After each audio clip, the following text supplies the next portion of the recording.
हम्म, okay ठीक है। तो भगवान ने इससे पहले दोनों श्लोकों में निष्काम कर्मियों के गुणगान का, उसकी महिमा का बखान किया है। फिर यहाँ श्लोक में भगवान क्या बोल रहे हैं? जब तुम्हारी बुद्धि मोह रूपी सघन वन को पार कर जाएगी, कलीलम, कलीलम यानी घने जंगल, अभी सुना होगा आप लोगों ने, मोह कलीलम, मोह के घने जंगल को पार कर जाएगी, तो क्या होगा? तुम सुने हुए, मतलब तुमने अभी तक जो सुना है और जो सुनने योग्य, जो भविष्य में सुनोगे, उसके प्रति क्या होगे? अनमनस्क हो जाओगे। कब हो जाओगे? जब तुम्हारी बुद्धि मोह रूपी सघन वन को पार कर जाएगी। ओके। तो कौन बताएगा मोह रूपी सघन वन क्या है? इसकी समझ में आ रहा है क्या बात बोली जा रही है यहाँ पर? जब तुम्हारी बुद्धि मोह रूपी सघन वन को पार कर जाएगी तो तुम म्यूट सुने करिए हुए। माता जी, म्यूट करिए, लता माता जी म्यूट करके रखिए, आपकी आवाज आ रही है। तो हाथ उठा के बताइए किसकी समझ में आया है, कौन सा घन की बात हो रही है, कौन सा जंगल है ये? ये सतपुड़ा के घने जंगल है कि पचमढ़ी के घने जंगल है? आपको अभी तक जो सुना उससे कनेक्ट करना होगा, पिछले श्लोकों में कौन कौन से श्लोक बोले आए, कहो कि कौन सा योग बताया भगवान ने, उससे कनेक्ट करना होगा। बताइए शांता जानकी माता जी। हरे कृष्णा प्रभु जी, दंडवत प्रणाम। धन्यवाद, प्रणाम। ये कोशिश कर रही हूँ प्रभु जी, मैं मतलब आसक्ति के बारे में कहा है, जो मतलब मटेरियल वर्ल्ड में जो हम हर किसी से आसक्त रहते हैं, जैसे कि मैं खुद ही बहुत आसक्त हूँ अपने बेटे से। तो मेरी आसक्ति जा ही नहीं रही प्रभु जी, क्या नहीं, करूँ? आपकी अभी यहाँ पे जनरल बात हो रही है, अभी आपकी आसक्ति की बात नहीं हो रही है, यहाँ पे खुद की बात हो रही हाँ है। जी, हाँ जी, मतलब मेरे को ये जहां तक समझ आया यही बात के लिए है। ठीक है, अगर हम मोह से दूर होएंगे तभी भक्ति को समझ ठीक है, सकेंगे। ठीक है, ठीक है हाँ जी, माता जी। थैंक यू प्रभु जी। रानी जी आप बताइए। प्रभु जी, मुझे लगता है इसमें बताया गया कि सकाम कर्म को सघन वनता दी गई है बिल्कुल मतलब। सही, बिल्कुल सही हम्म। जवाब। जो सकाम कर्म योग है ना, उसको सघन रूपी वन बताया भगवान ने। क्यों बताया है? कि मान लो कोई व्यक्ति किसी वन में घुस जाए, बहुत सघन वन में, खूब घना जंगल हो, बड़े बड़े ऊंचे वृक्ष हो, और वृक्ष में बहुत सुंदर फूल हो, पुष्प हो, फल हो उसमें, और व्यक्ति अंदर तक चला जाए एकदम पुष्पों के लालच में, पुष्प की सुगंध सूंघेगा या फलों को खाएगा या धूप तो छाया लेगा, इतना चला गया, इतना घने जंगल में चला गया, अब उस जंगल से बाहर नहीं आ पाएगा, तो फिर क्या हो गया? उसका जाना व्यर्थ हो गया ना, क्योंकि वो जंगल से बाहर नहीं आ सकता है। जिसको दिशा ज्ञान है वो तो आ जाएगा, बल्कि कभी कभी बड़े बड़े दिशा ज्ञान वाले भी इतने भटक जाते हैं कि दिशा का भी ज्ञान नहीं लगता है। इतने घनघोर घने जंगल होते हैं, बिल्कुल घने, आसमान नहीं दिखता जंगलों में, नीचे आप आ जाओगे ना, आपको आसमान नहीं दिखेगा, कई किलोमीटर तक आसमान नहीं दिखता है। तो यहाँ पर जो सकाम कर्म योग है, उसकी तुलना घने जंगल से की गई है।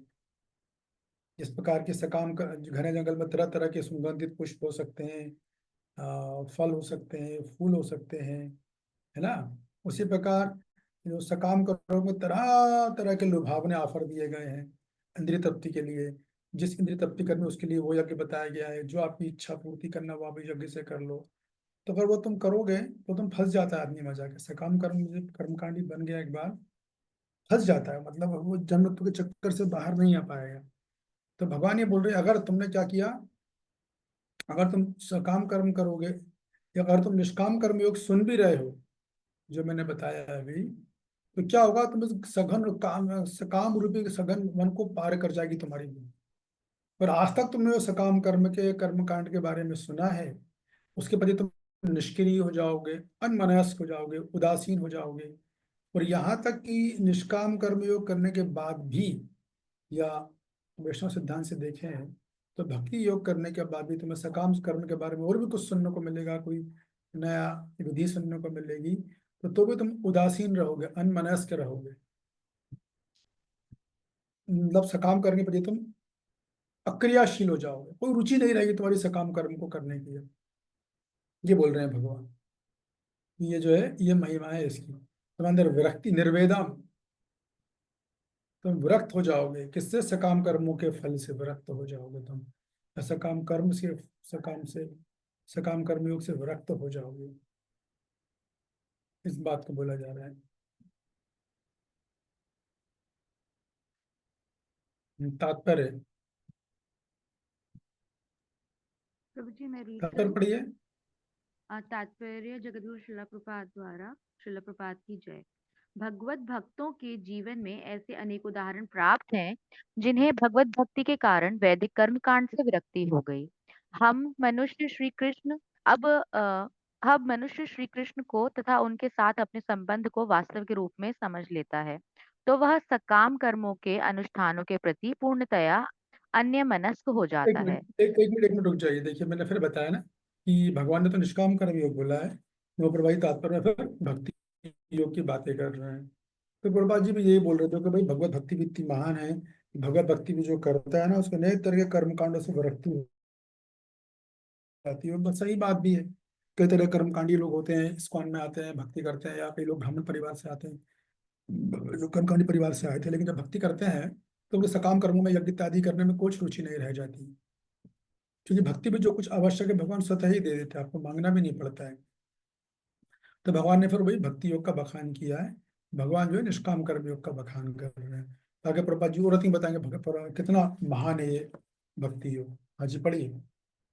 भले ही वह अनुभवी ब्राह्मण क्यों न हो, भक्त परंपरा में महान भक्त तथा आचार्य श्री माधवेंद्र पुरी का कहना है, संध्या वंदन भ्रमस्तु भवो भो स्त्रान तुभ्यम नमो भो देवाः पितरश्च तर्पण विधौ नाहं क्षमः क्षम्यताम् यत्र कापि निषद्य यादव कुलोत्तमस्य कंसद्विषः स्मारमद्यम हरामि तदलं मने किमनेन में। हे मेरी त्रिकाल प्रार्थनाओं तुम्हारी जय हो। हे स्त्रान तुम्हें प्रणाम है। हे देव पितृगण, अब मैं आप लोगों के लिए तर्पण करने में असमर्थ हूँ। अब तो जहाँ भी बैठता हूँ यादव कुलवंशी कंस के हंता श्री कृष्ण का ही स्मरण करता हूँ और इस तरह मैं अपने पापमय बंधन से मुक्त हो सकता हूँ। मैं सोचता हूँ कि यही मेरे लिए पर्याप्त है। ठीक है, बस रुक जाइए आप। तो प्रभुपाद जी भक्ति योग का गुणगान बता रहे हैं कि देखिए भक्ति योग कितना महान है, क्योंकि इस प्रकार भक्ति योग में आदमी सकाम कर्मों से पूरी तरह विरक्त हो जाता है। सकाम कर्म तो छोड़िए, ये प्रभुपाद जी यहाँ पे उदाहरण दे रहे हैं, ये तो वैष्णव भी करते हैं इन चीजों को। तो ये भक्ति योग के साधक है वो भी करते हैं। संध्या वंदन करना होता है, 3 बार गायत्री होती है, स्नानम तभ्यम नमो, 3 बार स्नान होता है कि नहीं। देवगणों की भी पितरगण आके तो श्राद्ध देते हैं, देवता को भी नमन करते हैं। तो वो ये बोल रहे हैं कि हे त्रिकाल प्रार्थना, मेरी त्रिकाल प्रार्थना हो। संध्या वंदन होता है ना सुबह शाम जो करते हैं, वैष्णव भी करते हैं, निष्काम कर्मयोगी भी करते हैं। तो बोल रहे हैं बाबा जी, तो बोल रहे हैं भक्ति योगी इतना महान हो जाता है, इतना महान हो जाता है, वो इन सब का भी त्याग कर देता है। और वो जो हमारे एक आचार्य हैं, आपने वो सब नाम सुना होगा, माधवेंद्र पुरी पाद का, ये भगवान के बहुत महान भक्त थे। इनका वर्णन चेतन चरितामृत में है। इनको भगवान ने खुद स्वप्न में आदेश दिया था कि तुम मेरे लिए, मुझे बहुत गर्मी लग रही है तो मेरे लिए तुम क्या करो, चंदन लेकर आओ। कहाँ मिलेगा चंदन, तो बहुत दूर को भेजा था, उड़ीसा के पास में एक जगह, वहां से लकड़ी काट के लाना था, लकड़ी इम्पोर्ट करके लाना है। वो अकेले बेचारे थे, कमजोर थे, तो पूरी लीला है। फिर भगवान बीच में बोल देते नहीं तुम इतनी दूर मत जाओ, गोपाल साक्षी को तुम लगा दो, तो मैं वहां से लेंगे। तो पूरा चंदन का लेप लगा दो, गोपाल साक्षी को लगाया जाता है। तो माननीय पद का परमहंस स्तर पर है, बहुत उच्च स्तर, इसकी नकल हम लोग कभी नहीं कर सकते, इसको समझना चाहिए। इनके लिए जब थक के चूर हो गए थे, तो गोवर्धन जब आए थे तो सुबह से कुछ खाया नहीं था, तो कई दिन तक खाते पीते नहीं थे। तो खुद ये एक गोविंद, आप लोगों ने गोवर्धन परिक्रमा अगर की हो तो वहाँ पर वो है कुंड है, गोविंद कुंड, जहाँ पर की सुरभि गाय ने जो है भगवान श्री कृष्ण का अभिषेक किया था। जब इंद्रदेव ने अपराध कर दिया था तो इंद्रदेव को समझ में आ गया था कि ये तो लड़का जो है कन्हैया है, कोई छोटा मोटा लड़का नहीं है, तो मेरा ही स्वामी है, त्रिलोकीनाथ है। तो वो उनकी क्षमा मांगने की हिम्मत नहीं हो रही थी, क्योंकि उन्होंने इतना खतरनाक अपराध किया था, भगवान को सबसे प्रिय जो ब्रजवासी हैं उनके प्रति अपराध किया था। तो क्या करें, तो वो सुरभि के पास गए थे, तो मुझे लेकर चलो। सुरभि तैयार हो गई थी, सुरभि आ गई थी भगवान के पास। और वो सुरभि का भगवान को बहुत प्रिय, वहां की लीला थी। तो उसी गोविंद कुंड के पीछे जब माधवपुरी पाद आए थे, एक बार थक के चूर हो गए थे, तो भूख प्यास से प्यासे थे एकदम, और पेड़ के नीचे बैठ गए थे। माधवपुरी पाद के अंदर अजागर वृत्ति थी। अजागर वृत्ति समझते हो आप? अजागर वृत्ति का मतलब ये होता है कि दूसरे जो साधु होते हैं वो अपना पेट पालन के लिए भिक्षा मांगते हैं, उसको मधुकरी बोला जाता है वैष्णव सिद्धांत में, जो कि काफी सम्मान की बात मानी जाती है। वो नालायक कपन नहीं माना जाता वो, जैसे कि सांड लोग की सोच है।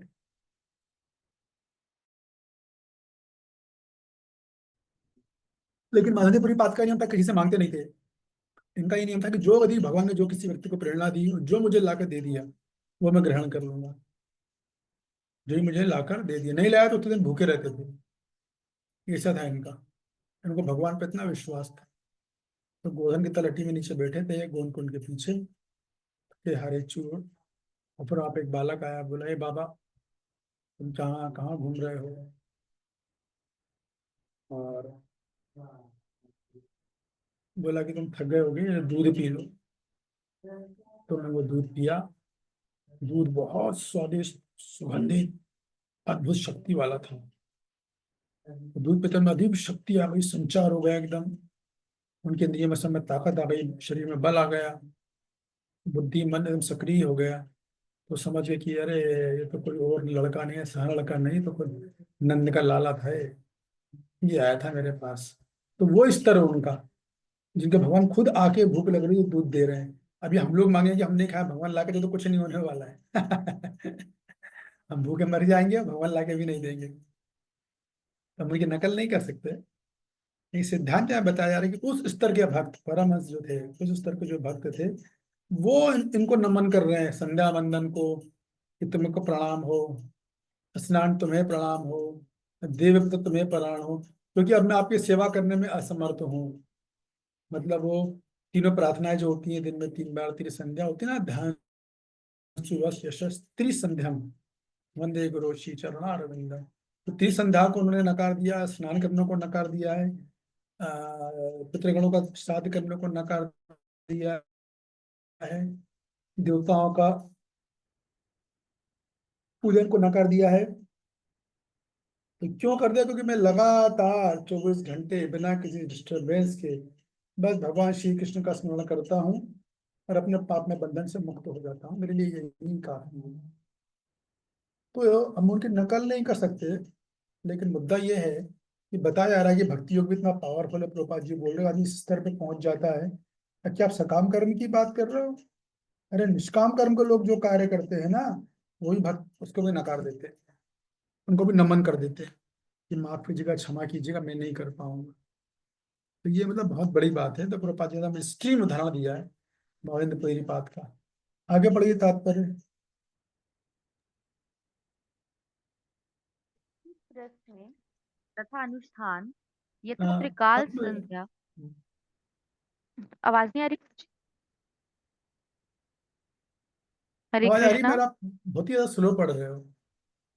हाँ अभी प्रभु आई। जी अ, वैदिक रस में तथा अनुष्ठान यथा त्रिकाल संध्या, प्रातःकालीन स्नान, पितृतर्पण आदि नव दीक्षितों के लिए अनिवार्य है, किंतु जब कोई पूर्णतया कृष्ण भावना भावित हो और कृष्ण की दिव्य प्रेम भक्ति में लगा हो तो वह इन विधि विधानों के प्रति उदासीन हो जाता है, क्योंकि उसे पहले ही सिद्धि प्राप्त हो चुकी होती है। यदि कोई रुक परमेश्वर जाइए, कृष्ण की रुक जाइए, रुक जाइए। देखिए यहाँ पर प्रभुपाद जी बता रहे हैं कि हम लोग भी जब वैष्णव सिद्धांत का पालन करते हैं तो क्या होता है कि हम लोग तो नव दीक्षित है ना, तो हम लोग को 3 बार संध्या करनी पड़ती है, प्रातःकालीन स्नान करना पड़ता है। प्रभुपाद जी खुद बोल रहे हैं पितृ तर्पण करना है। ये भक्त बोलते नहीं तर्पण की जरूरत नहीं है, प्रभुपाद जी खुद बोल रहे हैं अनिवार्य बोल रहे हैं, नव दीक्षित होने के लिए अनिवार्य है। हम लोग वैदिक रस्मों का पालन भी करते हैं, घर में आता तो घर प्रवेश करते हैं, एक वैदिक रस्म है। भगवान को लाते हैं तो भगवान का कुछ वो करते हैं, वैदिक रस्म यज्ञ इत्यादि करते हैं, तो ये सब करते हैं। लेकिन जब कोई 100% कृष्ण भावना भागवित हो गया है, 100% शुद्ध भक्त है, अर्थात जिसको खाने पीने की भी चिंता नहीं है,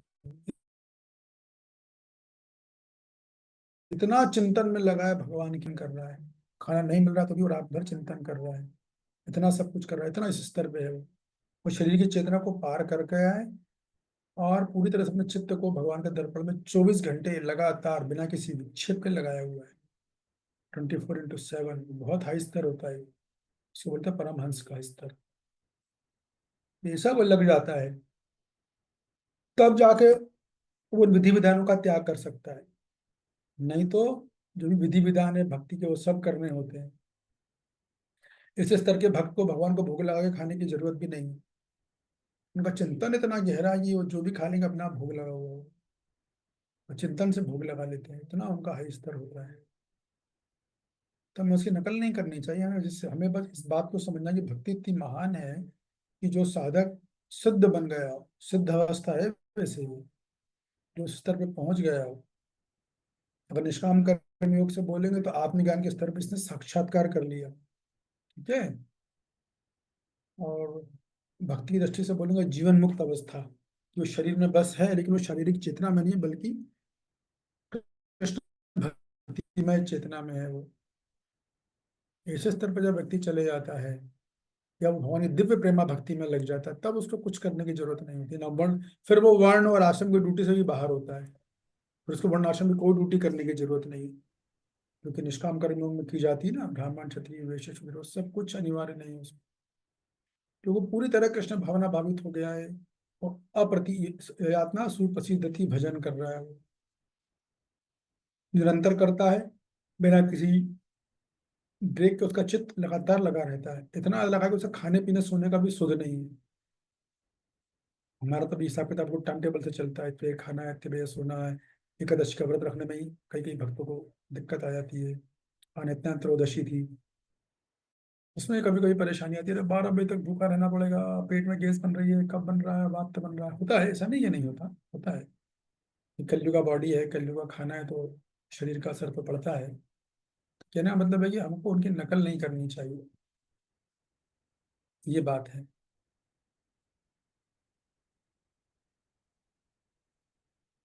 हमको जो उनकी नकल नहीं करनी चाहिए और सिद्धांत को समझना चाहिए ठीक से।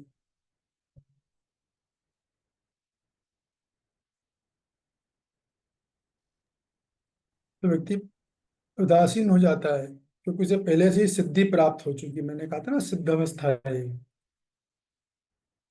निष्काम कर्मों की दृष्टि से देखें तो सिद्ध अवस्था क्या, उस आत्मज्ञान का साक्षात्कार हो गया, आत्मज्ञान स्थिति प्राप्त कर ली। भक्ति योग की दृष्टि से देखेंगे सिद्ध अवस्था क्या होगी, कौन बताएगा? हाथ उठाइए। मेरा प्रश्न समझ में आया? यस संगना रानी माता जी। हरे कृष्ण प्रभु जी, धन्यवाद प्रणाम। कृष्ण प्रेम। बोलिए।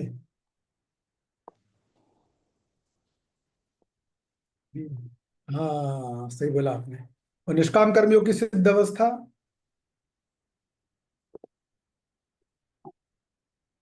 मोक्ष की प्राप्ति, आत्मज्ञान। हाँ, नहीं यार, ठीक है। तो बस उस स्थिति पे आके आदमी इन चीजों का त्याग, भगवान बता रहे हैं, प्रभुपाद जी बता रहे हैं कि इतना महान है ये भक्ति योग। यदि कोई परमेश्वर कृष्ण की सेवा करके ज्ञान को प्राप्त होता है तो उसे शास्त्र में वर्णित विभिन्न प्रकार की तपस्याएं तथा यज्ञ करने की आवश्यकता नहीं रह जाती है। अभी साधक अवस्था में हमें जो तपस्याएं बताई गई वो करने की हमें आवश्यकता है, यज्ञ बताए वो यज्ञ करने की आवश्यकता है। ये दीक्षा के समय यज्ञ होता है, लोग घर भक्त लोग अपना घर का गृह प्रवेश करते तो नरसिंहदेव यज्ञ करवाते हैं, है ना, ये सब कर सकते हैं क्योंकि वो प्रभुपाद जी की तरह अनुमति प्रदत्त है। तपस्याएं पता है कि हमको एकादशी व्रत रखना है, आचार्यों का आविर्भाव दिवस होता है उस पर व्रत रखना है, जिस दिन एकादशी प्रसाद खाना उस दिन एकादशी प्रसाद खाना है, सुबह जल्दी उठना है, हमारी लिए ये तपस्याएं हैं। तो ये सब तपस्या अभी साधक स्थिति में करनी है। अब सिद्ध हो जाते हैं, जरूरी नहीं करें, फिर बॉन्डेज नहीं रह जाती क्योंकि लक्ष्य हासिल कर लिया है। हाँ लेकिन सिद्ध अवस्था में आने के बाद भी भक्त नवदा भक्ति जरूर करता है, वो छोड़ता नहीं, ये बात है। यदि कोई परमेश्वर कृष्ण की सेवा करके ज्ञान को प्राप्त होता है तो उसे शास्त्र में वर्णित विभिन्न प्रकार की तपस्या तथा यज्ञ करने की आवश्यकता नहीं रह जाती है। इसी प्रकार जो यह नहीं समझता कि वेदों का उद्देश्य कृष्ण तक पहुंचना है और अपने आप को अनुष्ठान आदि में व्यस्त रखता है, वह केवल अपना समय नष्ट करता है। प्रभुपाद जी क्या बोल रहे हैं कि देखिए, चाहे निष्काम कर्म योगी या भगवत भगवत भक्त हो, उनको ये तो बात समझना चाहिए कि वेदों का उद्देश्य क्या है। मान लो ज्ञान योगी भी है, या खैर ज्ञान योगी तो करते ही नहीं है, सकाम कर्मी बेसिकली, कि सकाम कर्मी वेद पढ़ते हैं ना, कर्म कांड करते हैं, लेकिन उनको ये पता ही नहीं कि इसका वेदों का लक्ष्य तो कृष्ण की प्राप्ति करना है, ये पता नहीं है। तो जो भी यज्ञ इत्यादि कर रहा है वो केवल समय की बर्बादी बोल रहे हैं प्रभुपाद, क्योंकि उस चक्र बंधन से कोई बाहर ही नहीं निकलेगा, बाहर ही नहीं आएगा वो, ये बात है। तो कृष्ण भावना भावित व्यक्ति शब्द ब्रह्मा की सीमा या वेदों तथा उपनिषद की परिधि को भी लांघ जाते हैं। तो बाबा जी बोल रहे हैं, देखिए जो भगवत भक्त होते हैं ना, शुद्ध भक्त जो होते हैं, वो तो वेदों की सीमा उपनिषदों को भी आदेश को लांघ जाते हैं। तो उपनिषदों में बताया गया ना, संध्या करो, स्नान करो, ब्राह्मण तो ब्राह्मण का कर्तव्य निभाओ, क्षत्रिय तो क्षत्रिय कर्तव्य निभाओ। शुद्ध भक्त को कुछ करने की जरूरत नहीं होती। शुद्ध भक्त वर्ण व्यवस्था के अंतर्गत आता ही नहीं है। ऐसे ज्ञान योगी का भी होता है। ज्ञान योगी में तो एंट्री तब मिलती है जब आप आत्म साक्षात्कार कर चुके होते हो। तो ऐसे लोगों को फिर वेदों का पालन करने की, कर्मकांड इत्यादि करने की कोई भी जरूरत नहीं। ये बात बताई जा रही है कि जो व्यक्ति सकाम कर्म से आसक्त है वो मूर्ख है। बाकी के योगियों को सकाम कर्म करने की आवश्यकता नहीं है, ये बात है। किसी को कुछ पूछना है, समझ में आया?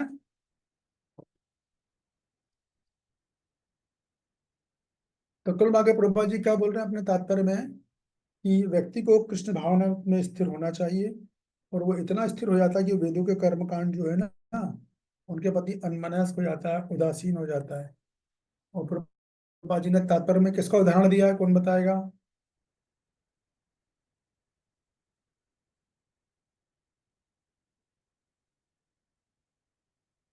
अरे भाई, इतने लोगों ने सुना, प्रभुपाद जी ने किसका उदाहरण दिया? अभी मैंने इतना तो बताया आप लोगों को। और कोई हिंदू के अलावा? यस, ममता सरीन जी बताइए। जी प्रभु जी, आचार्य श्री ममता जी मावेंद्र बोलिए। प्रभु जी, आचार्य श्री मावेंद्रपुरी का आवाज नहीं आ रही प्रभु जी मेरी? प्रभु जी मेरी आवाज आवाज आ कट रही रही है? है, कट रही है, टूट रही है। हरे कृष्णा प्रभु जी शायद से कुछ नेटवर्क इशू है, क्योंकि माता जी की आवाज क्लियर है। हाँ जी, हमें आ रही है। आपको क्लियर है? हमें हाँ यस प्रभु जी। मैं आ रही हूँ। मेरी आवाज क्लियर आ रही है कि नहीं आ रही? हाँ, अब क्लियर आ रही है, पर बीच बीच बीच में में आपका रुक थोड़ा रही सा है। ब्रेक हो रहा है, रुक रहा है। अच्छा अच्छा, एक मिनट।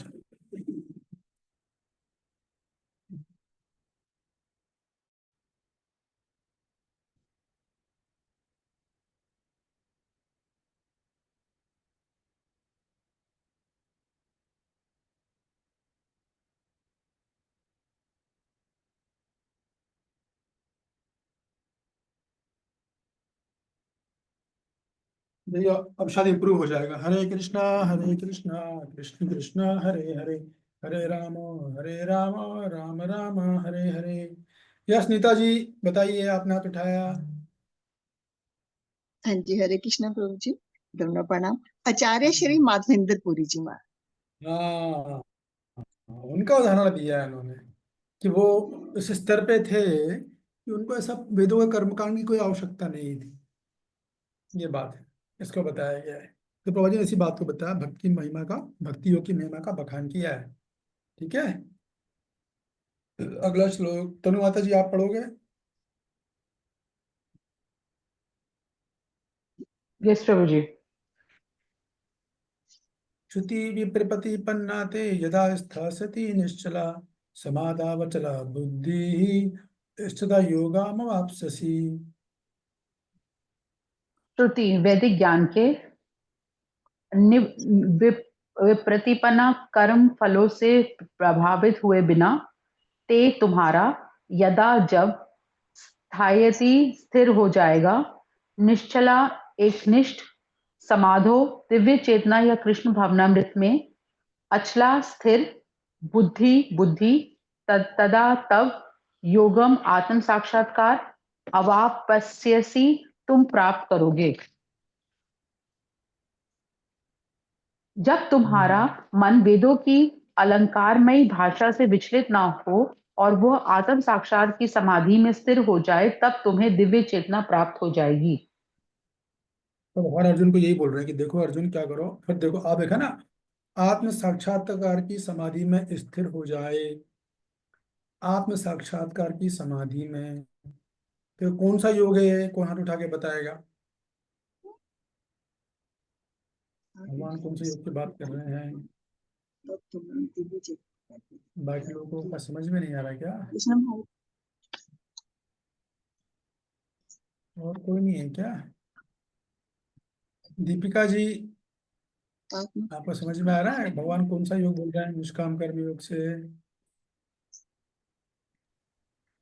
जी प्रभु जी, प्रभु जी एक्चुअली क्या है ना, मेरी 2-3 क्लासेस ना मिस हो गई हैं। अच्छा अच्छा, फिर भी अभी कुछ समझ में आया? यस प्रभु जी, लास्ट जो आपने बताया था वो अच्छे समझ में आया था कि कृष्णा कॉन्शियस के बारे में बता रहे हैं कि अगर जब एक अच्छा अच्छा, वैष्णव ओके। एक अच्छा भक्त हो जाता है तो उसको मतलब जो जितने भी कर्म कांड होते हैं उसकी फिर कोई आवश्यकता नहीं पड़ती है। तो उसमें एग्जाम्पल दिया था हम्म आचार्य श्री माधवेंद्र जी का। ठीक है, गुड। अनिता जी। हरे कृष्ण प्रभु जी, दंडवत प्रणाम प्रभु जी। ज्ञान योग। ज्ञान योग। ओके ठीक है, देखते हैं अभी।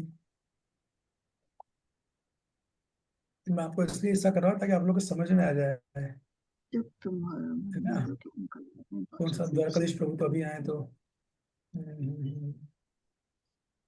विचलित न हो तो नीलम माता जी, आप बताना चाहोगे?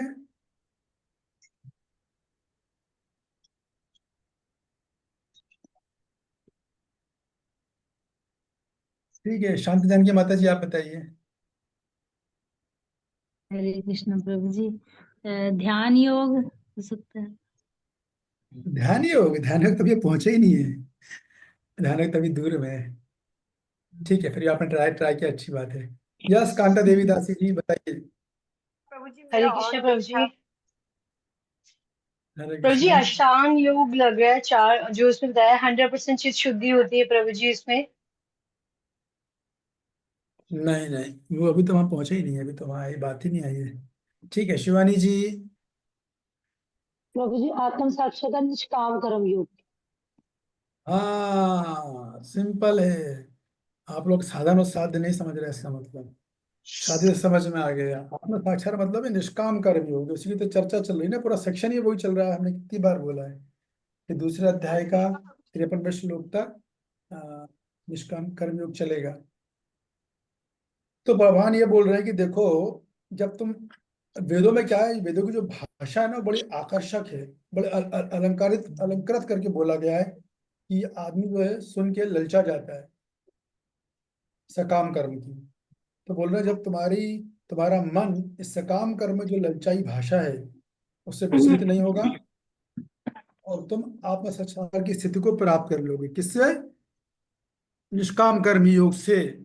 तो वो ये बोल रहे हैं कि अर्जुन तुम निष्काम कर्म योग करो, सकाम कर्मों का मोह तुमसे छूटेगा और तुम अपने निष्काम कर्म योग का जो साध्य है समाधि व आत्म साक्षात्कार को तुम प्राप्त कर लोगे और इस तरह तुम दिव्य चेतना में आ जाओगे। दिव्य चेतना का मतलब ये है कि तुम्हें ये बात पता चल जाएगी कि तुम शरीर नहीं हो, तुम आत्मा हो। इसका साक्षात्कार हो जाएगा, रियलाइज हो जाओगे आप। ठीक है, देखो भगवान ने फिर बोला निष्काम कर्म योग। और शांता माता जी, तात्पर्य प्रभुपाद जी कौन सा योग बोलेंगे?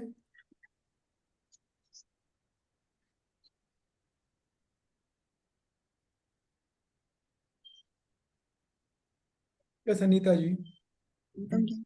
हरे कृष्ण प्रभु जी। प्रभुपाद जी इसमें भक्ति योग की तरफ प्रेरणा देंगे इसमें। हाँ गुड, ठीक है। पढ़िए तनु माता जी। कोई समाधि में है, इस कथन का अर्थ ये होता है कि वह पूर्णतः कृष्ण भावना भावित है, अर्थात उसने पूर्ण समाधि में ब्रह्म परमात्मा तथा भगवान को प्राप्त कर लिया है। आत्म साक्षात की सर्वोच्च सिद्धि ये जान लेना है कि मनुष्य कृष्ण का शाश्वत दास है और उसका एकमात्र कर्तव्य कृष्ण भावनामृत में अपने सारे कर्म करना है। कृष्ण भावित व्यक्ति या भगवान के एकनिष्ठ भक्त को ना तो वेदों की अलंकारमयी वाणी से विचलित, तो जिसको ऊपर कर दीजिए, एक मिनट है। यस, एक मिनट। विचलित होना पढ़िए। चाहिए ना। कृष्ण भावित व्यक्ति या भगवान के एकनिष्ठ भक्त को ना तो वेदों की अलंकारमयी वाणी से विचलित होना चाहिए, ना ही स्वर्ग जाने के उद्देश्य से सकाम कर्मों में प्रवृत्त होना चाहिए। कृष्ण भावनामृत में मनुष्य कृष्ण के सानिध्य में रहता है और कृष्ण से प्राप्त सारे आदेश उस दिव्य अवस्था में समझे जा सकते हैं। ऐसे कार्यों के परिणाम स्वरूप निश्चयात्मक ज्ञान की प्राप्ति निश्चित है। उसे कृष्ण या उनके प्रतिनिधि गुरु की आज्ञाओं का पालन मात्र करना होगा। हरे कृष्ण प्रभु जी, दंडित प्रणाम।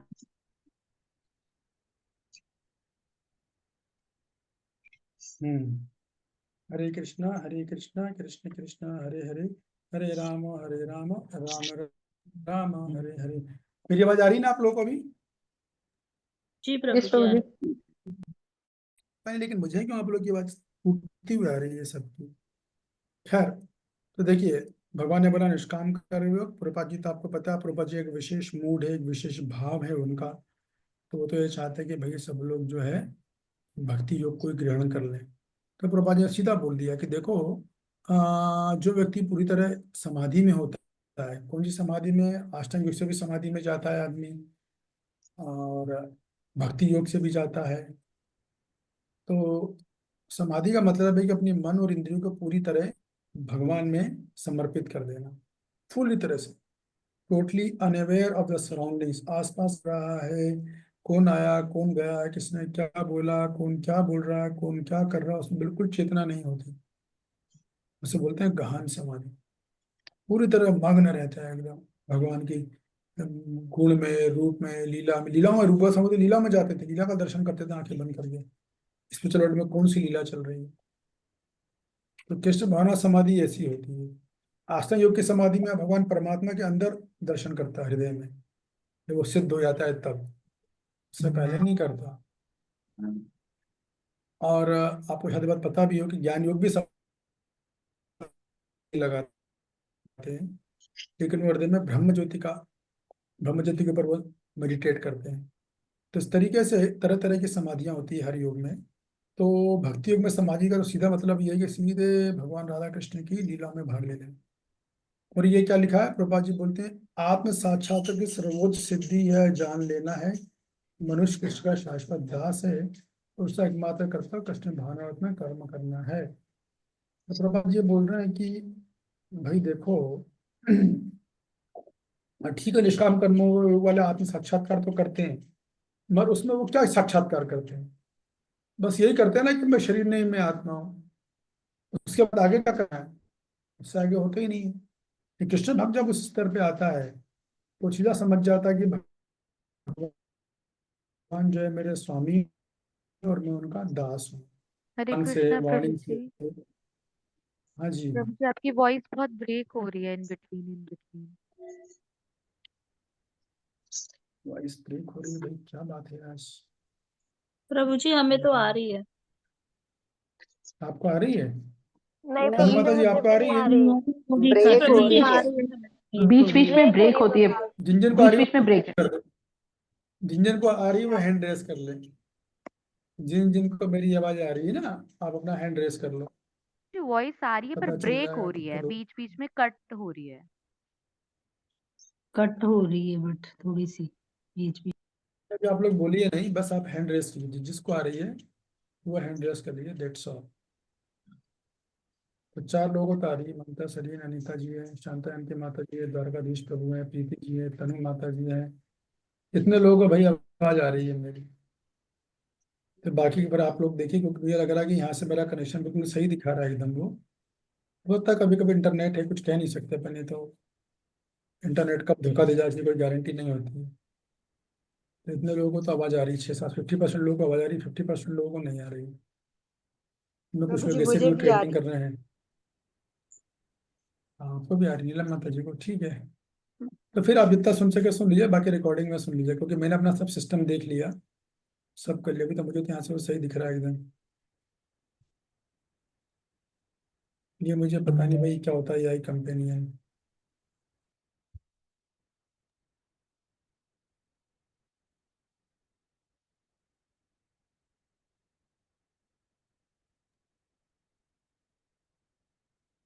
तो प्रभुपाद जी ने पूरे तात्पर्य में जो है इसी का गुणगान किया है। कृष्ण भावनात् भक्ति की व्यक्ति अब सिद्धि को प्राप्त कर लेता है। कृष्ण डाली लाइन, कलाकार है। तो कृष्ण भावना मत में समाधि का मतलब प्रभुपाद जी ने ये बताया है कि भाई आप इतना साक्षात्कार, ये मिनिमम है ना, कम से कम यहाँ से एक्चुअली स्टार्टिंग होती है इसका। एक होता है बोलना, एक होती है समय, एक होता है साक्षात्कार होना कि मैं कृष्ण का दास हूँ और कृष्ण मेरे स्वामी हैं, और इस दुनिया में मेरा एक ही कर्तव्य है, वो भगवान श्री कृष्ण की सेवा करना और उनके भक्तों की सेवा करना, बस। इसके अलावा इस दुनिया में मेरा कोई काम नहीं है। इस दुनिया में मेरा यही रोल है बस, कृष्ण की सेवा करना, कृष्ण के भक्तों की सेवा करना। तो वेदों का अलंकारों को पढ़कर, अलंकार में वाणी को सुनकर वो विचलित नहीं होता है। उसके मन में ये भाव नहीं आता कि अरे नहीं नहीं चलो मैं भी जाऊंगा कुछ अपना इस संसार का भोग करने के लिए, इससे काम करूँ, या शरीर छोड़ने के बाद स्वर्ग में जाकर मुझे संसार का भोग करना है, उसमें इच्छा बिल्कुल नहीं होती है। मन में भी उसके विचार नहीं आता है, क्योंकि कृष्ण भक्ति में ही इतना आनंद है। यहाँ तक कि चलो तो प्रभुपाद जी सिद्ध लोगों की बात कर रहे हैं, हम तो साधक लोग हैं। तो कृष्ण भक्ति में, साधना में इतना रस है, इतना अच्छा लगता है, इतना आनंद आता है, इतना सुख मिलता है, इतनी मन को शांति मिलती है कि देखता मैं कि हम लोगों में किसी को भी कर्मकांड करने की इच्छा नहीं होती। होते है कि नहीं? कई लोग तो कर्मकांड बैकग्राउंड से ही आते हैं, उनके घर परिवार में शुरू से वो देखते आ रहे हैं, पापा मम्मी मदर फादर दादा दादी सब कर्मकांड कर रहे हैं, सकाम कर्म कर रहे हैं। ये फिर भी वो लोग आने के बाद भी उनका हृदय इतना शुद्ध हो जाता है भगवान के पवित्र नाम का जाप करते जाते हैं, हरि कथा सुनते हुए, कि उनको पर रुचि खत्म हो जाती है सकाम कर्मों में। देवी देवता वाले भी आते हैं, तो वो भी उनकी उनकी देवी देवताओं में उपासना जो है वो भी रुचि उनकी खत्म हो जाती है। तो कृष्ण भावनामत इतनी दिव्य है, दिव्य में रहता है। कृष्ण से प्राप्त सारे आदेश से दिव्य अवस्था में समझे जा सकते हैं। तो हम जैसे हरे कृष्ण महामंत्र का जाप करते हैं, हमें मान लेना चाहिए हम डायरेक्ट राधा कृष्ण के संपर्क में आ चुके हैं। हरे कृष्ण कृष्ण कृष्ण हरे हरे, हरे राम राम राम हरे हरे। तो ये जो है ऐसा पासवर्ड है जो कि हमें राधा कृष्ण के सॉफ्टवेयर को ओपन कर देता है, तो हम आ जाते हैं संपर्क में। लेकिन क्या होता है कि हम समझ नहीं पाते उनके संदेशों को, उनके मैसेजेस को, क्योंकि अभी हमारी भक्ति इतनी प्रगतिशील नहीं हुई है, हमारा हृदय भी इतना शुद्ध नहीं हुआ है। लेकिन जैसे हम भक्ति में प्रगति करेंगे, जैसे हमारा हृदय शुद्ध होगा, हमारे मन और विचार शुद्ध होंगे, वैसे वैसे हम जो है भगवान के आदेशों को समझने भी लगेंगे। तो कृष्ण भक्ति का मतलब यही है कि आप जो है भगवान कृष्ण के आदेशों का पालन करें जो भगवत गीता में दिए गए हैं। ये बात को यहाँ बोला गया है। तो कुल मिलाकर सीधी सी बात है, प्रभुपाद जी सीधी सी बात ये बता रहे हैं कि भाई जो कृष्ण चेतना में स्थिर हो गया है, काफी उच्च अवस्था को प्राप्त कर लिया है, उसका वेदों के जो वचन है ना, अलंकारित पूर्ण वचन जो फल देंगे, गाड़ी बंगला नौकर कागज और प्रलोभन देते हैं, इससे वो आसक्त नहीं होता है, जरा भी आसक्त नहीं होता है। बल्कि वो तो भगवत साक्षात्कार में भगवान का नाम लेने में इतना आनंद उठाता है कि उसमें संतुष्ट हो चुका होता है, वो सेटिस्फाई हो चुका होता है, क्योंकि वो बात को समझ रहा है या समझ रहा होता है कि वास्तव में भगवान श्री कृष्ण का मैं दास हूँ, और कृष्ण की सेवा ही उसके जीवन का एकमात्र लक्ष्य होता है, और वह कर्म कांड की तरफ बिल्कुल भी आकर्षित नहीं होता। ये बात बोली जा रही है। क्योंकि क्या हुआ कि भक्ति करने से या निष्काम कर्म योग करने से उसकी बुद्धि जो है सकाम कर्म के दलदल को पार कर जाती है, और वो सकाम कर्म के प्रति उदासीन हो जाता है।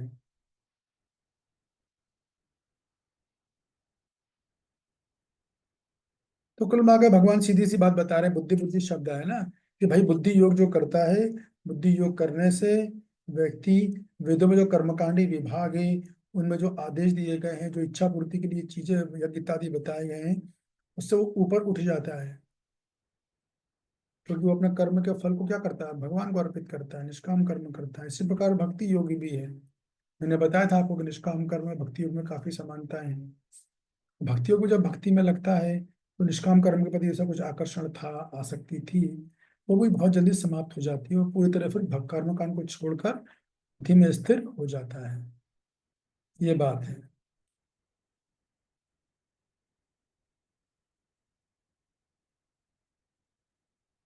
तो मेरा आप लोगों से प्रश्न है कि भगवान ऐसा क्यों बोल रहे हैं कि व्यक्ति को जो है कर्मकांडी आदेश से ऊपर उठना चाहिए, या कर्मकांडेशी आदेश से ऊपर उठना क्यों आवश्यक है?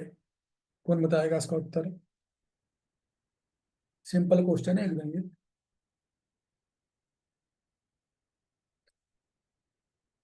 भगवान ऐसा क्यों बोल रहे हैं कि भाई व्यक्ति को कर्म कांड से ऊपर उठना चाहिए? या कांता देवी जी बताइए। हरे कृष्णा प्रभु जी। जिसका प्रभु जी सेंटर पॉइंट कृष्ण प्रेम है और सिर्फ कृष्ण को पाना चाहता है, जो कि उसे उससे उठना चाहिए, प्रभु जी ऐसा कहना चाहते हैं। हाँ तो सही है, बराबर है, लेकिन मैं पूछ रहा हूँ क्यों उठना चाहिए? भगवान क्यों बोल रहे हैं ऐसा उठो? प्रभु मुद्दा जी मैं ये है। हैंड रेज पाऊंगी तो अभी हो नहीं पाया। आप लोग आवाज ही नहीं आता है ठीक से, बात ये है। बताइए अनिता जी, आपका अगर माइक सिस्टम ठीक हो तो।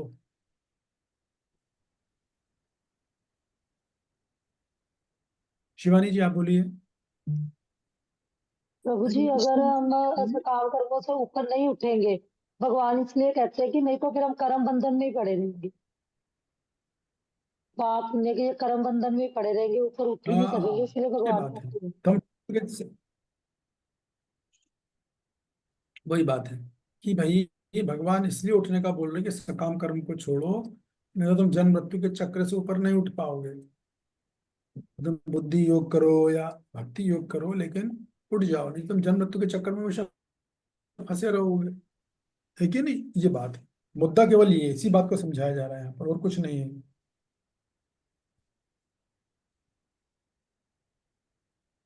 तो कुल मिला के भगवान यही बोल रहे हैं, प्रभुपाद जी ये बोल रहे हैं कि भैया सारा मोह माया छोड़ो, निष्काम कर्मियों का लोभ छोड़ के आप भक्ति में स्थिर हो जाओ। और भगवान बोल रहे हैं अर्जुन निष्काम कर्मियों या बुद्धि योग में स्थित हो जाओ। हाँ ये वो श्लोक है, हम आज आखिरी श्लोक लेंगे आज। तो देखिए अभी तक हम श्लोक क्रमांक 54 तक आ गए हैं, बराबर है। तो अभी कौन हाथ उठा के बताना चाहेगा? अनिता जी आप अपना हाथ रिमूव कर लीजिए। कौन ये बात बताना चाहेगा कि अभी तक हमने इतने अध्यायों की शुरुआत करी है, श्लोक क्रमांक 1 से लेकर हम 53 तक आ गए। तो हमने बताया था कि किस में इसका कैसे श्लोकों का विभाजन हुआ है, किस श्लोक में क्या बताया गया है। तो अभी तक हमने कुल मिला के हम अब जो है 4 विभाग हमने खत्म कर दिए इस अध्याय के। अब 5वां विभाग हम चालू करने वाले हैं श्लोक क्रमांक 54 से। तो इस अध्याय के वो 4 खंड कौन से हैं, जो कि मैं लिखवाए भी थे? श्लोक क्रमांक किसी को याद है? मेरा प्रश्न समझ में आ गया ना? इस अध्याय में कुल हमने 5 खंड की चर्चा करी थी। इस अध्याय को 5 भागों में विभाजित किया गया है। तो 4 की चर्चा हो चुकी। तो 4 वो कौन कौन से अध्याय के विभाग हैं, या बताइए नीता माता जी। हरे कृष्ण प्रभु जी। 1 to 10 तो इसमें था अर्जुन जी। का जो संभ्रम था उसे, और 11 to 30 में ज्ञान योग गुड। या सांख्य योग, और 31 to 37 में सकाम कर्म, स्वधर्म, और नेक्स्ट 38 to 53 में था निष्काम कर्म या बुद्धि योग। हाँ ठीक है प्रभु जी। वंडरफुल, जय हो नीता माता जी की जय। समझ गए आप, बिल्कुल सही। 5वां विभाग कौन सा है? इसमें उसमें स्थित प्रज्ञा के लक्षण। नेक्स्ट जो आप इसमें आगे आएंगे, इसमें यही है ना आपने नोट किया था क्या? हाँ जी, हाँ जी, जी प्रभु जी जी, बिल्कुल सही। आपने नोट कर लिया हाँ था? जी। वेरी गुड, बहुत बढ़िया। कांता जी आप भी बताइए एक बार और सुन लें। हरे कृष्ण प्रभु जी। प्रभु जी 1 to 10 अर्जुन का संभ्रम और कृष्ण गुरु रूप में स्वीकार करना था, और 11 से 30 में ज्ञान योग, ये बात है। सांख्य योग, शरीर और आत्मा में भेद बताया था प्रभु जी। और 31 से 37 में सकाम कर्म योग प्रभु जी। हाँ तो ये एक ही बात 38 है टू ना। 53, हाँ जी, 38 टू 53 निष्काम कर्म योग या बुद्धि योग प्रभु जी। और 54 से 72 स्थित प्रगति के लक्षण बताए थे, जिसमें मुक्त आत्मा का बताया था प्रभु जी आपने। Very good.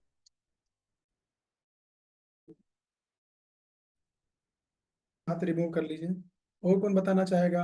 अब वो तो सुन लिया दो दो बार कि हमने 4 चर्चा अध्याय की चर्चा करी, तो क्या क्या बताया गया। यस मनीषा जी बताइए। प्रभु जी आपकी बीच में मेरे साथ ही मनीषा जी की साथ दीपिका जी है। दीपिका जी हाँ, बोलिए दीपिका जी।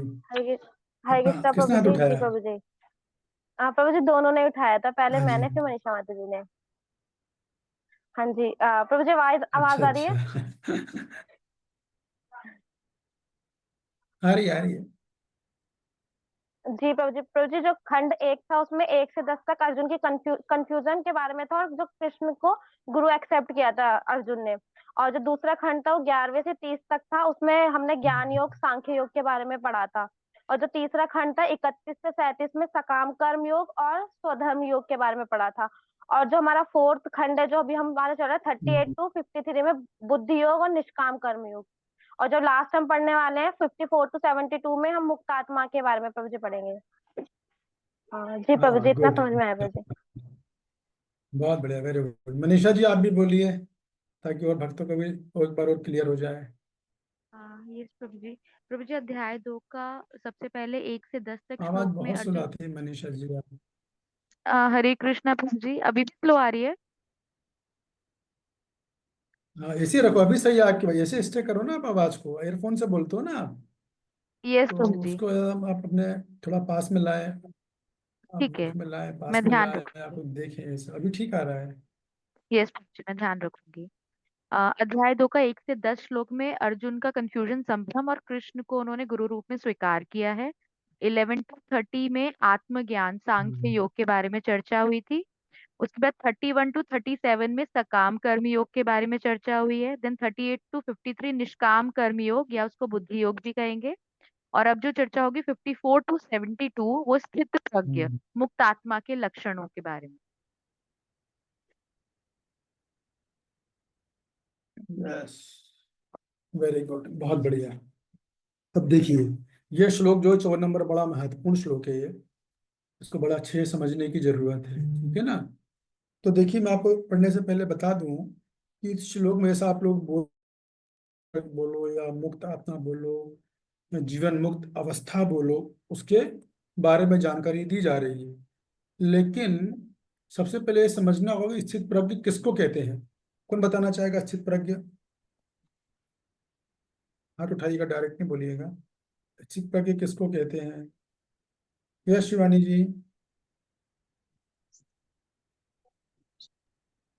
प्रभु जी जो सिर्फ आध्यात्मिकता में भगवान की भक्ति योग में स्थिर रहते हैं जो।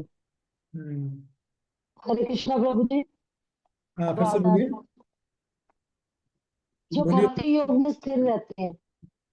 जो भक्ति योग में स्थित है, ठीक है। यश हाँ रंगनारायण तो माता जी। हाँ हरे जी कृष्ण प्रभु जी। बोलिए रंगरानी माता जी। हाँ जी, हरे कृष्णा प्रभु जी। स्थित प्रज्ञा मतलब कि जिसको ये ज्ञान हो कि मैं शरीर नहीं आत्मा हूँ।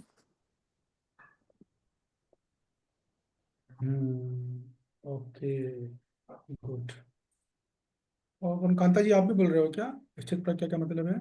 हाँ प्रभु जी, यही था जो माता जी ने बताया, शरीर में रहकर भी शरीर का उनको होना हो प्रभु जी। मैं मतलब आत्मा। हाँ, देखिए अभी इस बात को समझो आप, आपने सही बोला कि स्थित प्रज्ञ यानी ऐसा साधक। यहाँ पर बेसिकली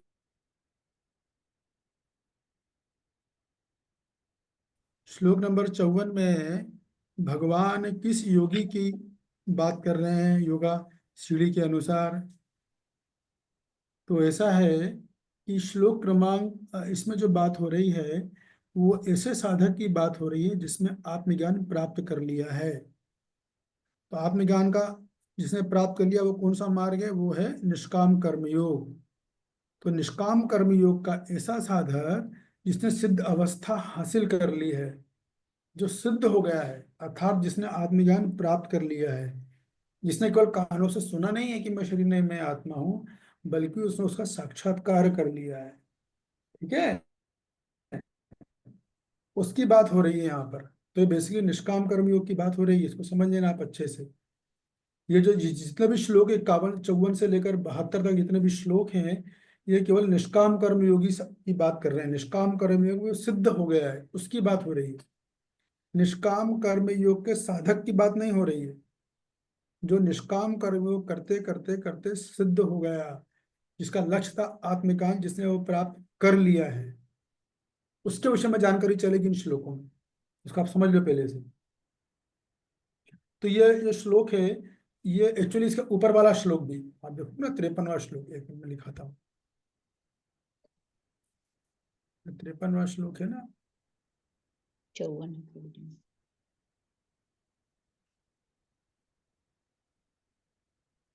समाधि वचला बुद्धि स्तदा। तो समाधि स्थला बुद्धि स्तदा, तो समाधि वचला अर्थात जो समाधियां ने, जिसने कि आत्म साक्षात्कार प्राप्त कर लिया है, उसकी बात हुई यहाँ पर। देखो तात्पर्य में लिखा आत्म साक्षात्कार की समाधि। तो आत्म साक्षात्कार किसका? निष्काम कर्मयोग का साध्य होता है। तो ये 53वां श्लोक इस बात का प्रमाण है कि 54 से लेकर 72वें श्लोक में भगवान निष्काम कर्मयोगी की बात कर रहे हैं। ठीक है, निष्काम कर्म का कौन सा योगी? जो सिद्ध हो गया है, इसको समझ लो आप। एक होता है साधक, एक होता है सिद्ध। साधक वो जो उस पथ पे चलता है, प्रयास करता रहता है, करता रहता है, करता रहता है, फिर वो उस मार्ग के लक्ष्य को जब हासिल कर लेता है तो उसको बोलते हैं सिद्ध अवस्था। ये व्यक्ति अपने अपने योग को सिद्ध कर लिया है। तो निष्काम कर्म का वो सिद्ध योगी, उसकी चर्चा यहाँ पर हो रही है।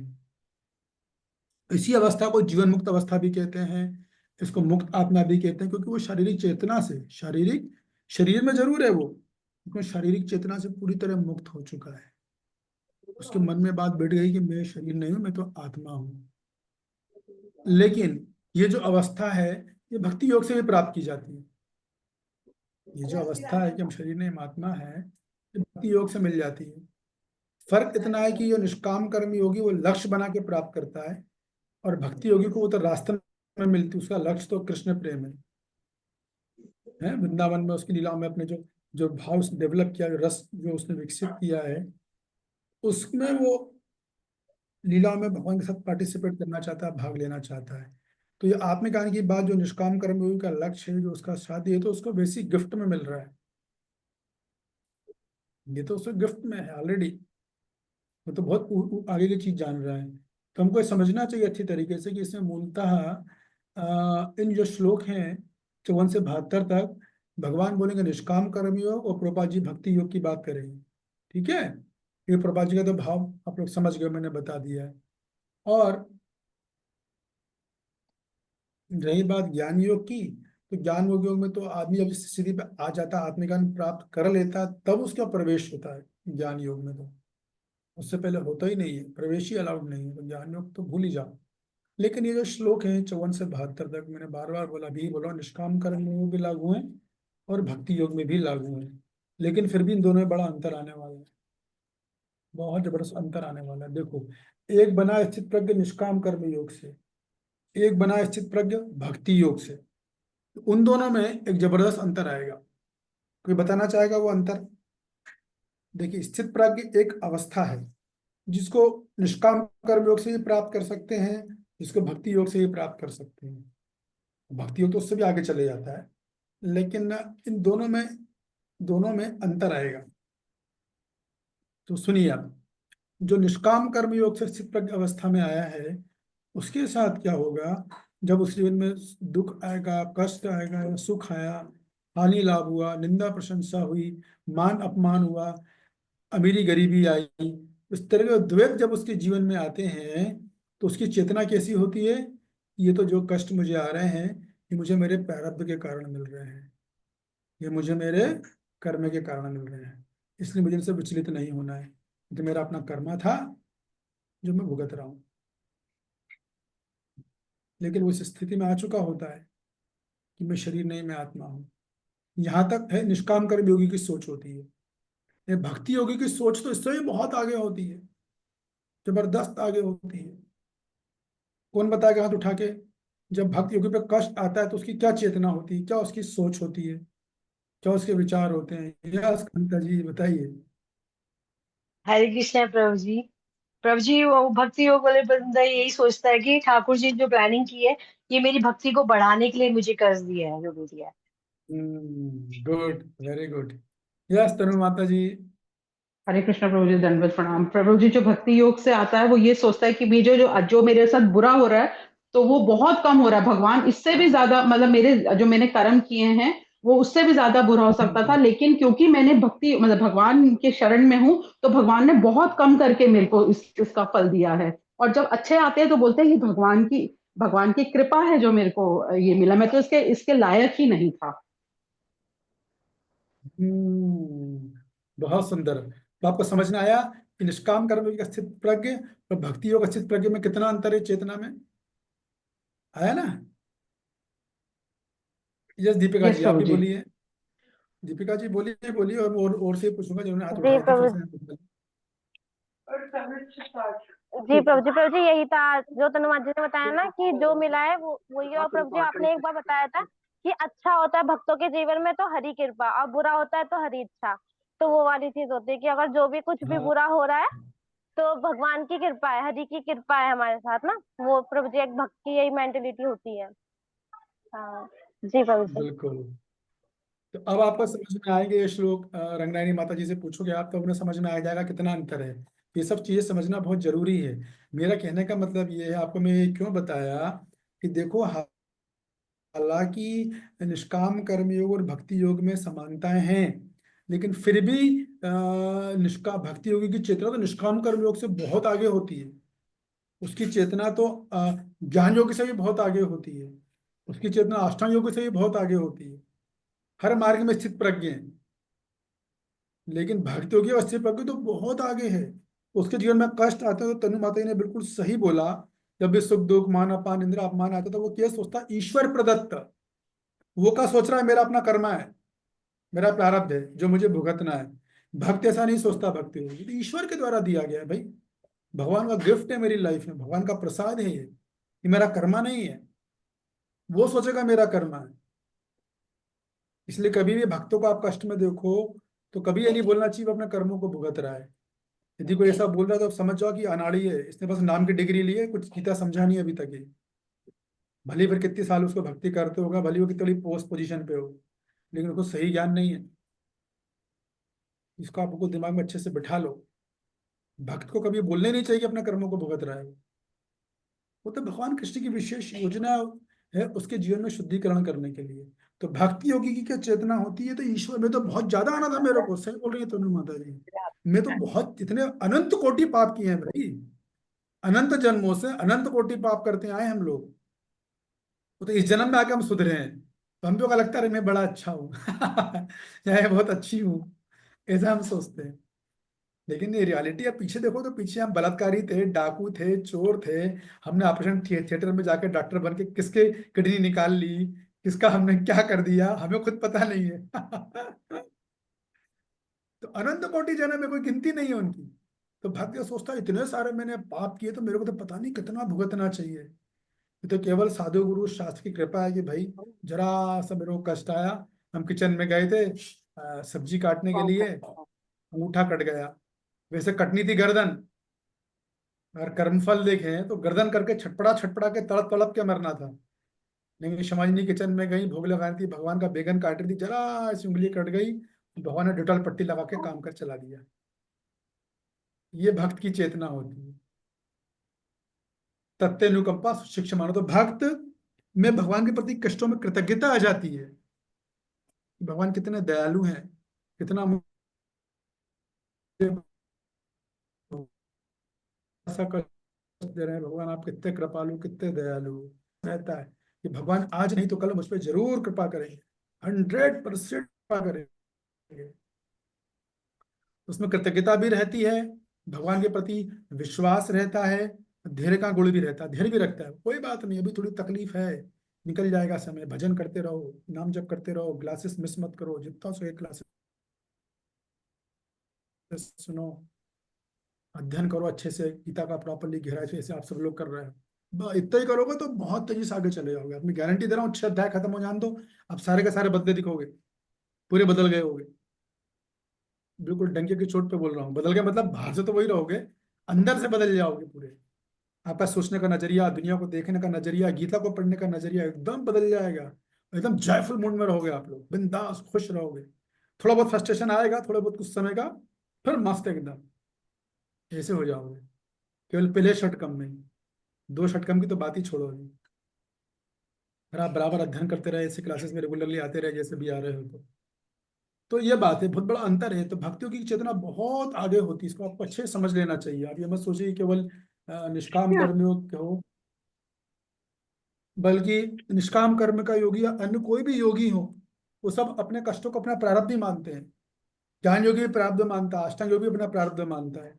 ये भक्तों से बहुत आगे होता है, वो तो हर कष्ट में, सुख में, दुख में, सब में कृष्ण के छुपे हुए हाथ को देख लेता है, और वो ये सोचता है कि इस कष्ट में भी मैं भगवान की सेवा कैसे करूं।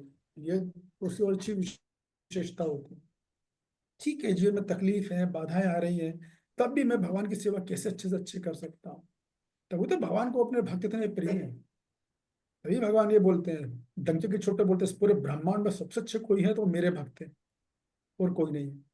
इसलिए भगवान बोलते हैं। इतनी सुंदर चेतना होती है भक्तों की, कष्ट में भी सोच रहे हैं। देखो हरिदास ठाकुर को कितने कोड़े पड़े, भरे बाजार में 22 कोड़े मारे गए, तब भी हरि नाम सेवा कर रहे थे वो। जय सनातन गोस्वामी, पूरे शरीर में उनको रोग हो गया था, तो भी भगवान की सेवा कर रहे थे। कितनी तकलीफें आती है लोगों को, भक्तों, लेकिन भजन नहीं छोड़ते कभी। ये भक्ति योगी की विशेषता होती है। तो भक्ति योगी इन सबसे बहुत आगे है। तो मैं आपको सभी क्यों बताया कि आप लोगों को ये नहीं सोचना चाहिए कि इसमें सारी बातें जो है ना, वो सब कुछ भक्ति योगी के लिए बोली जा रही है। जनरली अंडरस्टैंडिंग है भक्तों की इस्कॉन में, सब भक्तों के बारे में बोला जा रहा है। अरे भक्तों से भी आगे बोला जा रहा है, बल्कि इसमें कुछ अंश जो बताएगा, कुछ अंश ही भक्तों का है।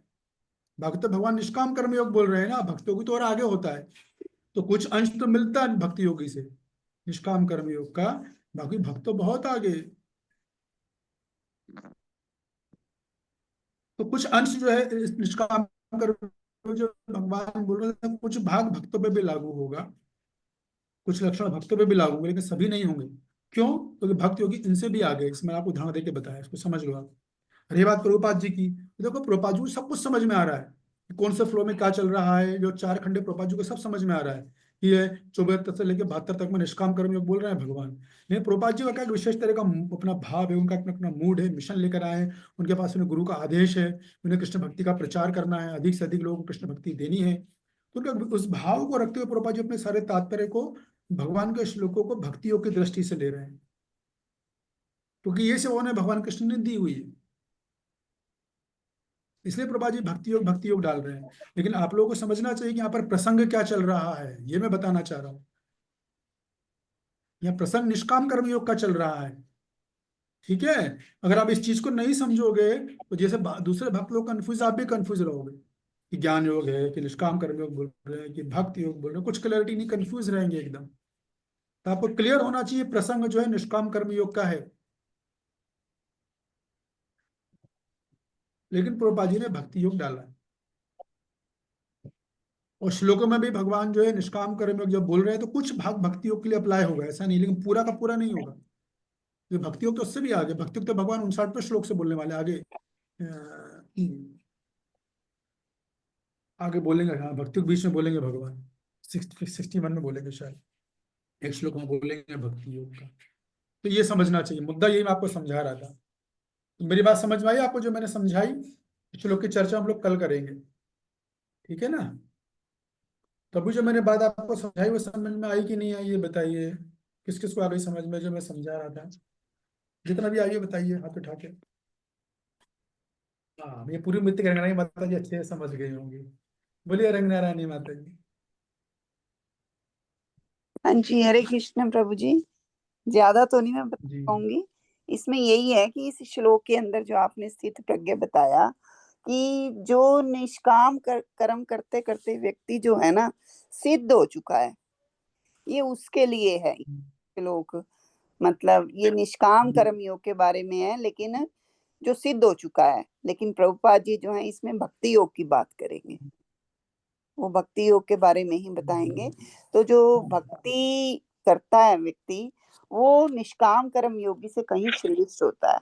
फिर आपने बताया कि जो निष्काम कर्म योगी ये सोचता है कि अगर मेरे को दुख आ रहे हैं तो ये मेरे कर्मों के हिसाब से आ रहे हैं, और जैसे अष्टांग वाले हैं वो भी यही सोचते हैं, ज्ञान योग वाले ये भी यही सोचते हैं कि मेरे प्रारब्ध प्राप्त हो रहे हैं। लेकिन जो भक्ति योग वाला व्यक्ति है वो ये सोचता है कि अगर सुख आ रहा है तो वो प्रभु की कृपा है, और अगर दुख आ रहा है तो ये प्रभु की इच्छा है। तो मतलब भक्ति योगी की सोच जो है वो बड़ी वास्ट होती है। वो यही बताया प्रभु जी आपने इसके अंदर। गुड। तो प्रसंग क्या चल रहा है फिर? बिल्कुल सही उत्तर है, 100% करेक्ट उत्तर है। तो प्रसंग क्या चल रहा है इन श्लोकों में? निष्काम कर्म योग के बारे में ही चल रहा है अभी। हाँ बस खत्म, यही मैं आपको बताना चाह रहा हूँ, इसको आप समझ लो अच्छे से, ठीक है ना? ये बात है, ये प्रसंग चल रहा है। Good, very good. किसी का कोई कमेंट?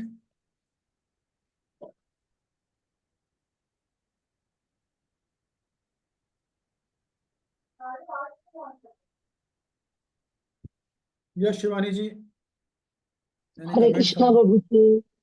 हाँ, बहुत अच्छी क्लास प्रभु जी, आप तो बहुत ही अच्छा समझा रहे हो, मुझे तो समझ ही वर्ड्स ही नहीं है प्रभु जी बताने के लिए। आप इतनी अच्छी गीता करवाते हो ना, मतलब एक एक श्लोक हमें अच्छी तरह समझ आ रहा है प्रभु जी।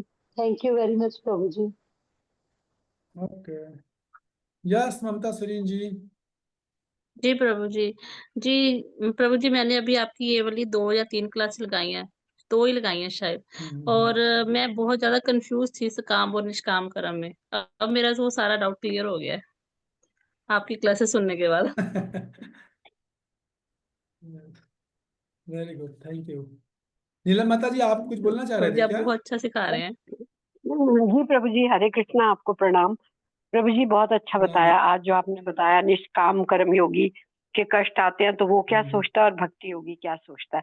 हम लोग मिक्स चल रहे थे इसमें, कभी बोलते थे प्रारब्ध का आया है, कभी बोलते थे भगवान ने कम करके दिया। पर आज के बाद मैं ये नहीं बोलूंगी कभी भी प्रारब्ध का आया, यही बोलूंगी, यही सोचूंगी कि भगवान ने तो कष्ट बहुत कम करके दिया, बहुत कृपा है उनकी, उनकी कृपा और उनकी इच्छा ही देखना है। दूसरा प्रभु जी, मैं ये कहना चाह रही थी और कि जो हम भी थोड़ी थोड़ी तपस्याएं, जैसे मतलब आरती करना, नहा स्नान करके आरती करना या कुछ ऐसे कार्य करते हैं, पर हमारा उद्देश्य कृष्ण भगवान के लिए करना है। उन्होंने ये बोला कि मैं त्रिकाल प्रार्थनाओं तुम्हारी जय हो, मैं नहीं ये सब करते। लेकिन भक्ति में भी यही क्रियाएं, मिलती जुलती क्रियाएं होती हैं। जब आदमी भक्ति करता है तो ऐसी मिलती जुलती क्रियाएं वो होती हैं, पर उसके उनके पीछे उनका मकसद भगवान को प्रसन्न करना रहता है। शायद मैं ये बात आपसे समझ पाई, मैं आप ही से पूछना पा रही हूँ कि मैं हाँ, वो ठीक तो से। आपकी बात सही है, लेकिन ये मकसद साधकों का होता है। यहाँ भगवान प्रभा जी बता रहे सिद्ध लोगों को तो जरूरत नहीं है करने की, वो सिद्ध हो गए ना, उनका भगवान से अपना संबंध स्थापित हो गया। तो वो अगर नहीं भी करेंगे तो कोई आपत्ति नहीं, करे तो अच्छी बात है, वो नहीं भी करेंगे तो आप ये नहीं कह सकते ऐसे बिना भूख लगाए खा लिया, हम ये नहीं बोल सकते। जैसे प्रभुपाद जी बार किचन में गए वृंदावन डीटी किचन में गए प्रभुपाद जी, यमुना माता जी रसगुल्ला बना रही थी, प्रभुपाद जी का क्या बनाया? रसगुल्ला। प्रभुपाद जी ने उठाया, अरे प्रभुपाद जी भोंगने लगा, भी भोंगने लगा। प्रभुपाद जी ये देखा गप से खा ली किचन में, डीटी किचन में खाना अलाउड नहीं है, गप से खा लिया ना। प्रभुपाद जी यमुनावती देखती रह गई, अरे ये हमको सिखाते बिना भोग लगाए मत खा, खुद खा रहे हैं। फिर प्रभुपाद जी पलट के प्रभुपाद जी ने बोला I can do it but you can not, मतलब मैं कर सकता हूँ तुम नहीं कर सकते हो, क्योंकि प्रभुपाद जी सिद्ध है आप साधक हो। ये बात है वहां पर, ये मुद्दा जैसे है। कर्माबाई जी की खिचड़ी का भोग लगता था बिना स्नान किए, वो बना लेती थी 3 बजे उठ हाँ, तो वो सब उनका तो खैर मेरे को पता नहीं, लेकिन ये है कि ये सिद्ध अवस्था है। तो अब मादनपुरी पात का एग्जाम्पल दिया गया है। अब मादनपुरी पात क्या भोग लगाएंगे? वो भगवान खुद देने उनको आ रहे हैं दूध, अब समझ जाओ उससे आप। हम लोग तो भगवान से गिड़गिड़ाते हैं, भगवान खा लेना, कृपा कर लेना। वहां तो उल्टा हो रहा है, भगवान देने आ रहे हैं उनको, अभी क्या भोग लगाना है। तो बहुत ऊंची अवस्था हो गई ना ऊंची अवस्था हो ये गई, बात। बहुत ऊंची। तो बहुत ऊंची अवस्था वाले लोग, उनको कभी स्नान भी नहीं कर रहे हैं, कुछ भी नहीं कर रहे हैं, उनको कोई लेना देना नहीं है। वो बहुत अलग चेतना का स्तर है, वो लीला में सीधे लीला देख रहे हैं। बार बार जी मेरी क्लास चल रही है, मेरी क्लास दे रहा हूँ मैं, ये बात है। जी यस जी। निशा मैडम बोलिए। हरे कृष्णा प्रभु जी, दंडवत प्रणाम। दंडवत प्रणाम। प्रभु जी, आप बहुत अच्छी क्लासेस देते हैं और आप बहुत मेहनत कर रहे हो क्लासेस देने में हमें। तो हमारा कर्तव्य बनता है कि हम एक ना एक किसी मेंबर को जोड़ें ग्रुप में। आप इतनी मेहनत कर रहे हो क्लासेस देने में, इतना अच्छा लग रहा है क्लास सुन के। तो जोड़ो फिर, आप करो अच्छी बात है प्रभु ये जी, तो। मैंने तो जोड़ा है। मैं कोशिश भी अच्छा, करूंगी और जोड़ूंगी मैम। गुड, अच्छी बात है, धन्यवाद, थैंक यू वेरी मच, बहुत बहुत धन्यवाद। Okay, thank you. अच्छा हिसाब करोगे तो देश लोगों को लाभ मिलेगा, बात ये है। तो मैं बोला था, पता नहीं हम शिविर जब चालू हो कब बंद हो जाए, तो ठाकुर जी की इच्छा है। अच्छी बात है, लाना चाहिए, जोड़ना चाहिए। कितना बज गया, 8 बजने वाले में 3 मिनट कम। और कोई से कुछ बोलना है, इधर मैं सत्र एंड करता हूँ।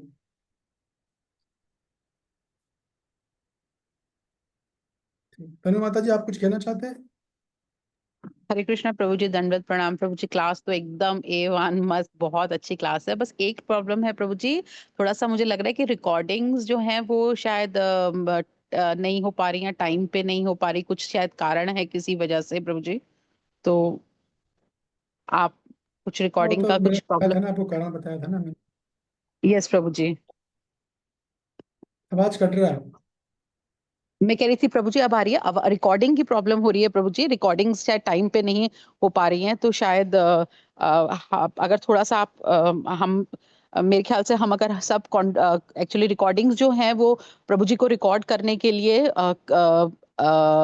मेहनत भी लगती है, टाइम भी लगता है, और कुछ लक्ष्मी भी लगती है। हर रिकॉर्डिंग के लिए प्रभु जी को 80 से लेकर 100 रुपए खर्च करने पड़ते हैं। तो अगर ये जो क्लासेस है ये बिल्कुल ही फ्री ऑफ कॉस्ट है प्रभु जी की तरफ से।